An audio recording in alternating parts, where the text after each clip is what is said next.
আমি কাউকে উদ্দেশ্যপ্রণোদিতভাবে কিছু বলি নাই।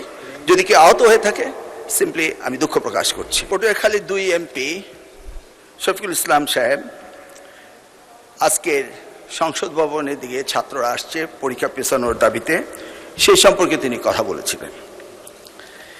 এই ব্যাপারে আমরা অনেক পর্যালোচনা করে দেখেছি।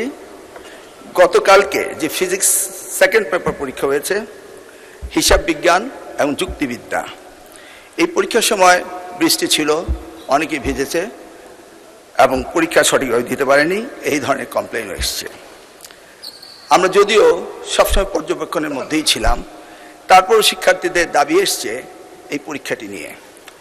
ইতিমধ্যে বন্যার কারণে আমরা চিটাগাং বোর্ডের প্রত্যেকটি জেলার পরীক্ষা বন্ধ করে দিয়েছি এবং আমাদেরকে পুনরায় পরীক্ষা নিতেই হবে।